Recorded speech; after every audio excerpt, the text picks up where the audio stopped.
Welcome to the 22nd lecture for the NPTEL course on computer system optimization for machine learning. We will first give you a brief recap and then we will continue on automatic parallelization technique. Okay.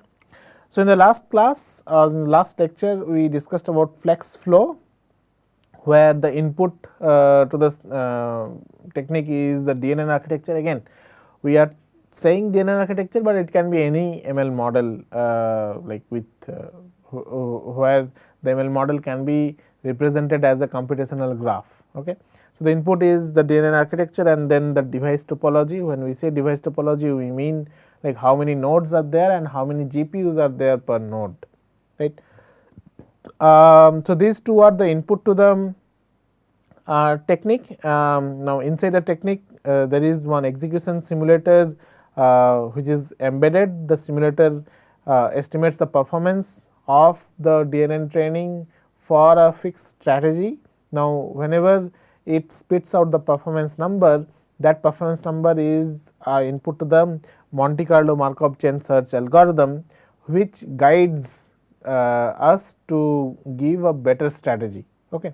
Now, this is an iterative technique. This technique goes on till a time limit is reached, or we see that we cannot improve the strategy for half of the search time, right. So, that was the flex flow. Now, today we will first see one learning based method, reinforcement learning based method. So, that is the ColoRL, which is also known as device placement optimization. Now, this technique first extracts the computational graph. Now, this particular graph is nothing but a computational graph for the DNN training. So, as you can see, I mean, again, this is probably not the whole graph, this is a portion of the graph. So, as you can see, there is like different operator, argmax, equal, addition, matrix multiplication, random normalization, and all those operators are there. So, it constructs the graph of the algorithm, right. Now, given this graph, again we can have a space of inter-operator strategies. When we say inter-operator strategies, that means we are performing or we are partitioning the DNN model into or we are partitioning the operators of the DNN models with different strategies, right. I mean, again, if there are like too many operators, we can partition into many ways, right. So, that forms the total search space of the inter-operator strategies, and then they are employing another ML model which gives us the candidate strategies. Okay. So, this again, this ML model is different than the DNN itself. Okay. Now, these, of course, these candidates are like executed on real runtime, but then I mean, again, sorry, I mean, to go back. So, this ML model is given is providing some candidate strategy. Now, for these candidate strategies, we are checking what is the real runtime. Like if we really like deploy that candidate strategy in runtime, then what should be the training time, or what should be the time required for executing the training with that particular strategy. Now, with that real runtime, the authors implemented something called policy gradient, which is a very well known technique in reinforcement learning. This policy gradient technique tunes this ML model to again to get the next bunch of candidates. So, again, this is a iterative process. So, that is a reinforcement learning based method. So, again, in reinforcement learning method, you first have a technique, some naive technique or some basic ML model which will provide candidates, like which will provide different strategies. Now, for that strategies, we can check what is the real runtime. That runtime is the reward for the reinforcement learning. Now, depending on the reward, one can employ policy gradients to further tune the ML model, right. So, that is the action. Like if the reward is high, let us say some candidate, let us say the ML model discovered some candidate which has or which is showing better runtime, that means the reward is high. that means the reinforcement learning based technique will generate a higher reward. So, that will tell that okay, whatever ML model was there, which that is good, correct. But on the other hand, if the real runtime is high, then the reward is less. So, that means the reinforcement learning technique will be saying that whatever ML model was designed, that is not good, that is bad, right. So, this is also kind of like this reinforcement learning is kind of like guiding the ML model towards obtaining a better candidate. Okay.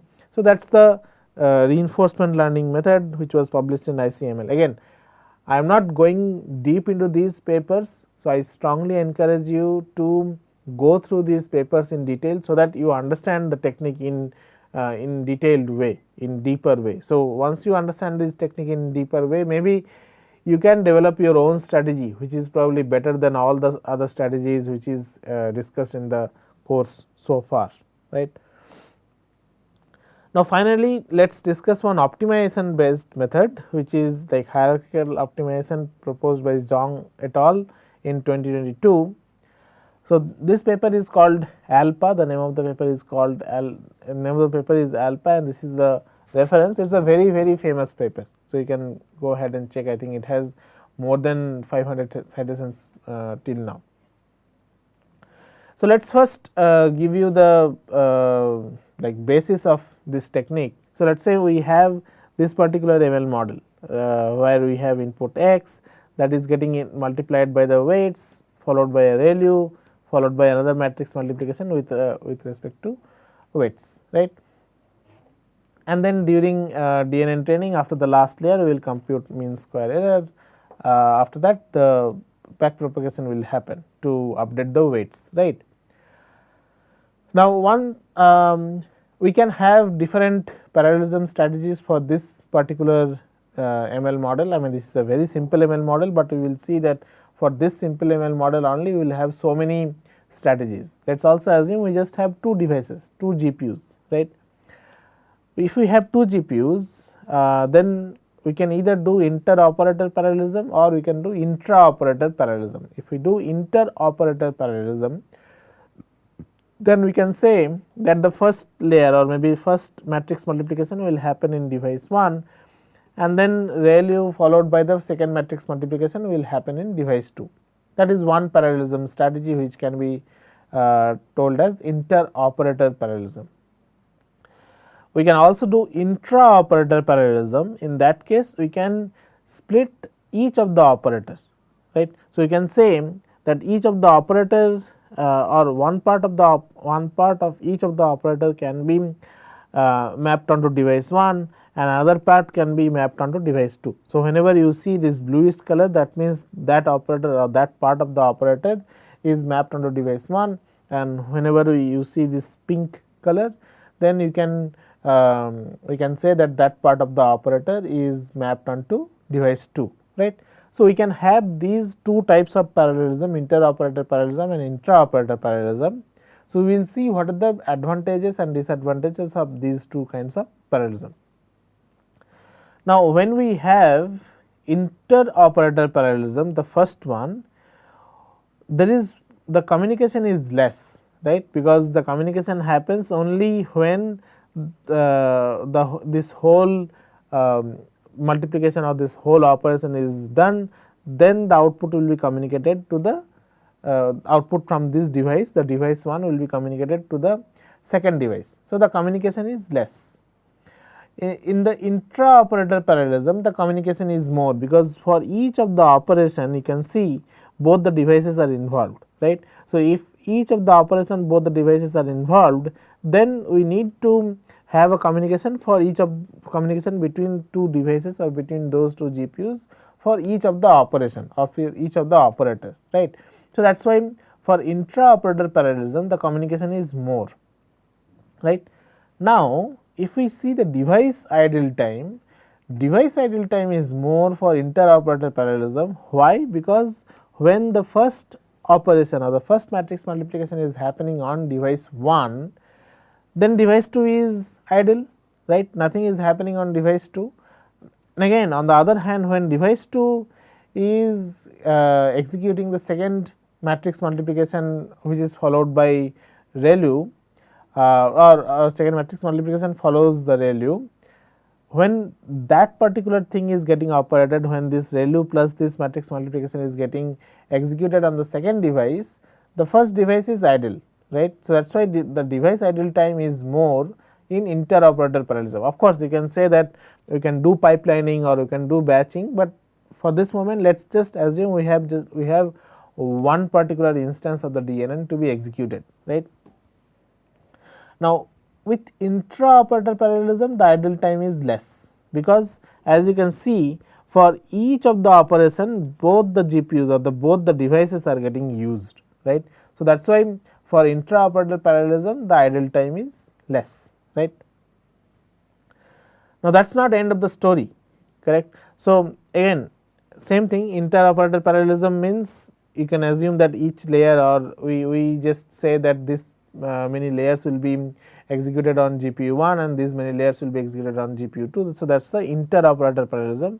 When we say intra-operator parallelism, we are splitting each layer and saying that each of the layer will be executing on both the GPUs, right. Now, when we say both the GPUs, or when we have a cluster of GPUs, not necessarily all the GPUs are sitting in one physical location, right. In one physical location we may have few number of GPUs which will be one node, or which constitutes one node, right. So, as you can see, we have 4 nodes which can be in 4 different physical location, and in each of the node we have 4 GPUs, right. Now, whenever there is a communication between the GPUs which are in the same node, that communication is fast, right, because I mean each node, it might have if we have one motherboard with all the GPUs, then of course the communication is happening on the motherboard, that is very fast, right.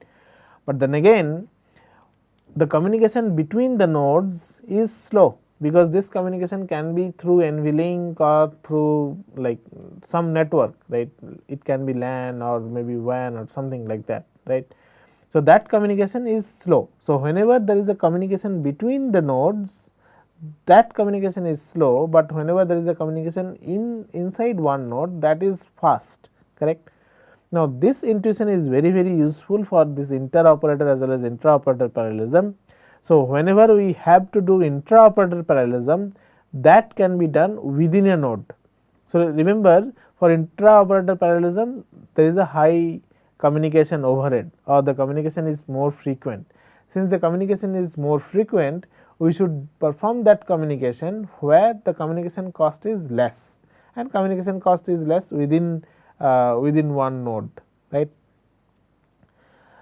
But if we have inter-operator parallelism, the volume of communication is less, because the communication only happens whenever this particular layer is done, right. So, since the communication is not frequent, that communication can happen across the node.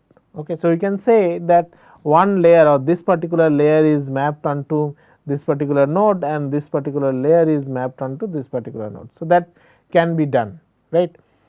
So, basically we are leveraging different properties or different communication pattern across the node or within the node, correct.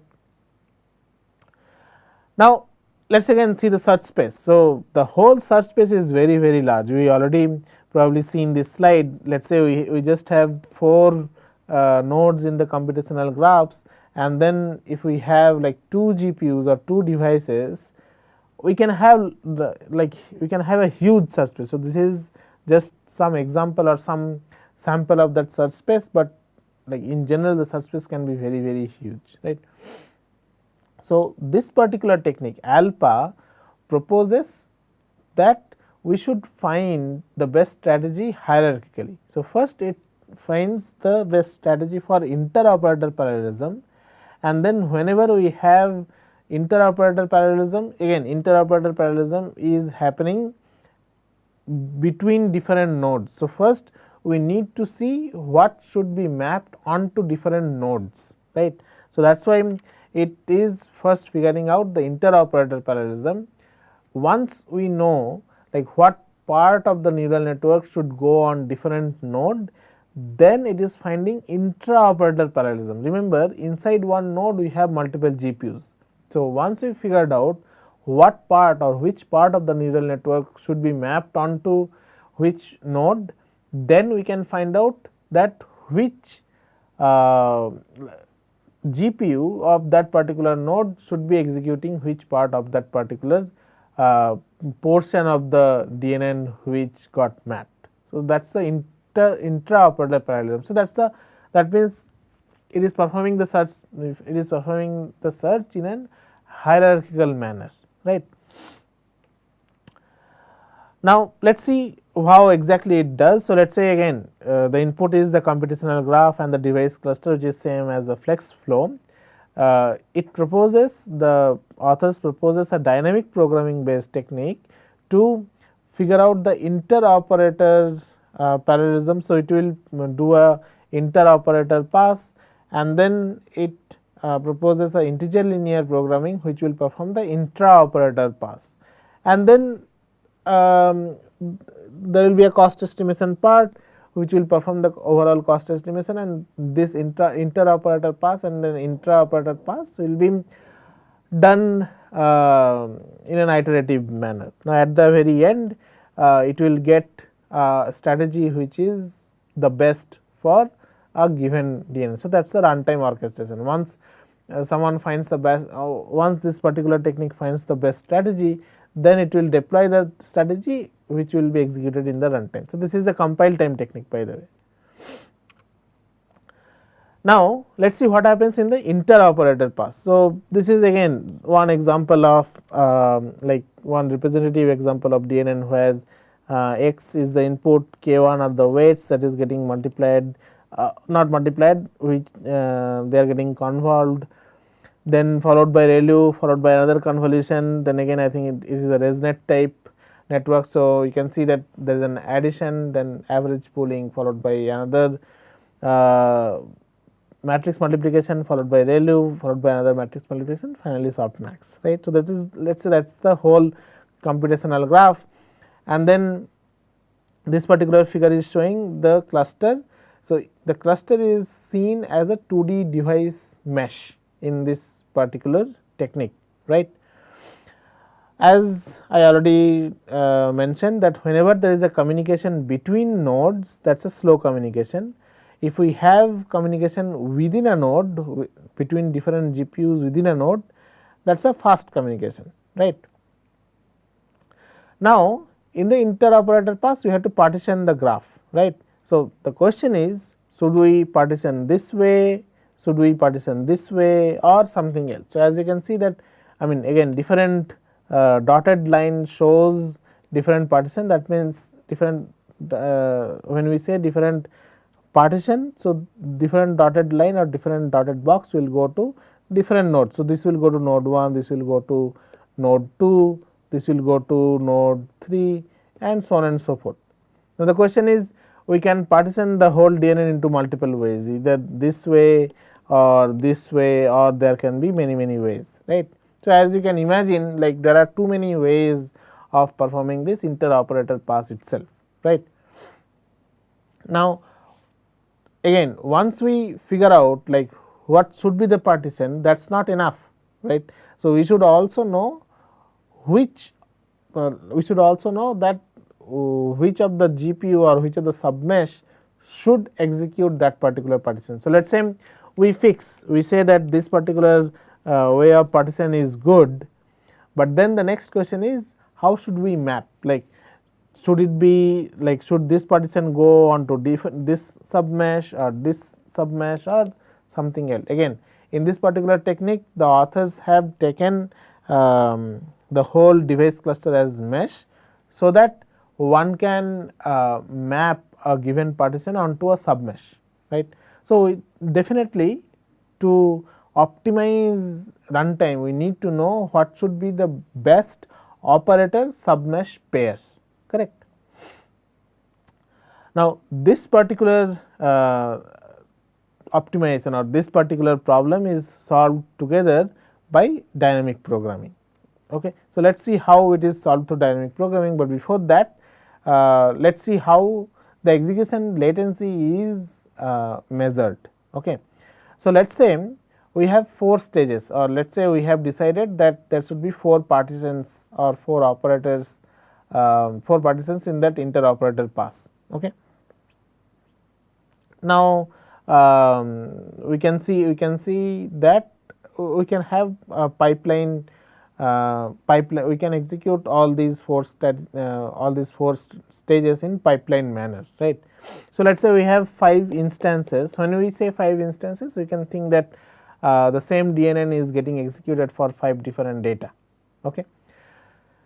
Now, as you can see that all these 4 instances or 4 stages of the DNN is executed in a pipeline manner for 5 different instances of the model. We can think that 5 different instances are required for 5 different data, right. Now, as you can see that stage 3 has the longest latency. So, since stage 3 has the longest latency, that will decide the total execution time for all these 5 data or 5 instances, right. Now, since the stage 3 has the highest latency, as you can see that there are some pipeline bubble in stage 4. So, since because stage 4 latency is lower than stage 3 latency, we cannot start the next stage 4 as soon as the previous stage 4 is over, because next stage 4 is dependent on the previous next stage 4 is dependent on the stage 3, right. As long as this stage 3 is not over, we cannot start this particular stage 4, right. Now, in this particular case, the pipeline execution latency is latency of a single batch through stage 1 to 4. So, here it is assumed that all these 5 are the different batches. So, we have 5 batches in this case. Now, we need to compute what is the total execution time for all these 5 batches.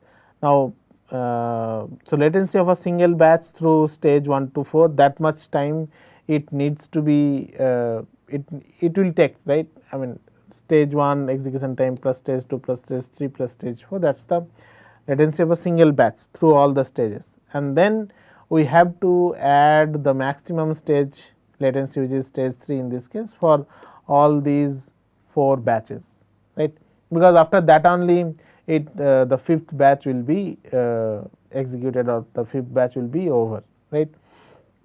So, that is the total pipeline execution latency for all 5 batches, right.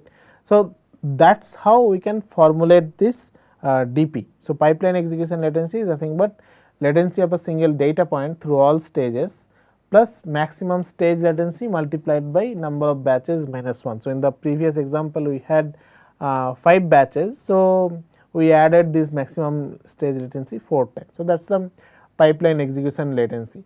Now, the goal is to derive the best graph partition and device assignment by selecting the optimal set of stage comma submesh pairs that minimizes the latency. So, remember, whenever we have these stages, different stage has different execution latency on different submesh. I will just go back to that figure. So, if we map this particular, so let us say this is the stage 1, let us say this is the stage 1. So, if we map this stage 1 on this submesh versus this submesh, of course, the execution time will be different, right. So, that will give us different execution latency for different stages, right. Now, for different strategy, when we say different strategies, so that says different strategy means which stage has been mapped onto which submesh. So, different strategy will have different latency, correct. Now, again we just talked about one particular stage onto different submesh, right. We can also have different number of stages, right, or different types of stages. Now, those different types of stages will again get mapped onto different submesh to get different execution latency. So, there are too many like combinatorial choices, right. We are not even going on to intra-operator pass, like even if we have inter-operator pass, different stage will have different execution latency on different submesh, right.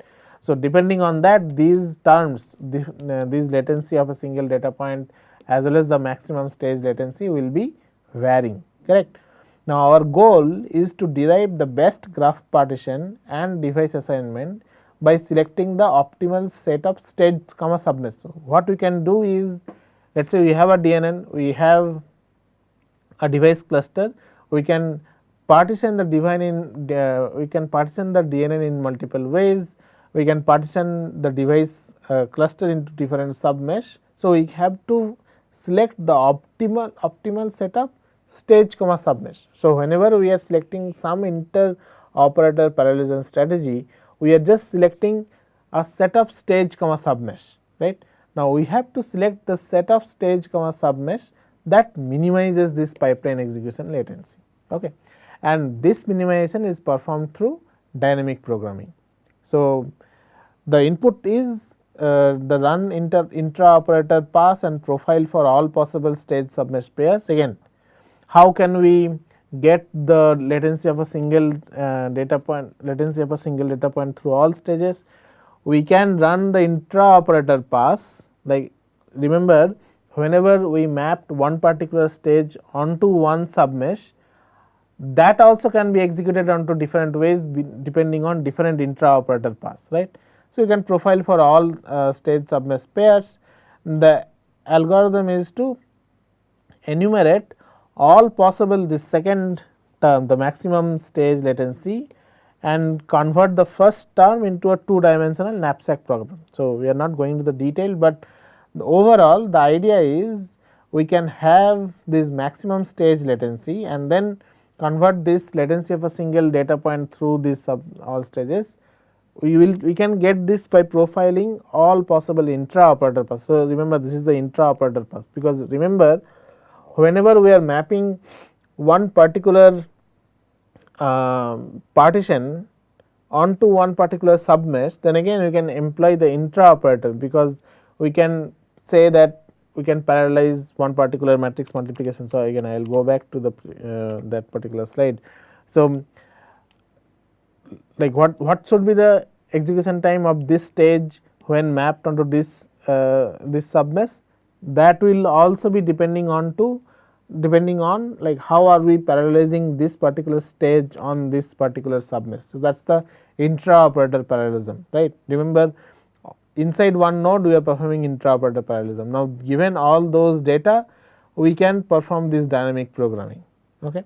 So, we will stop here. In the next class we will continue on this alpha. We will see how the intra-operator parallelism is optimized through linear integer programming, integer linear programming. Till then, thank you very much.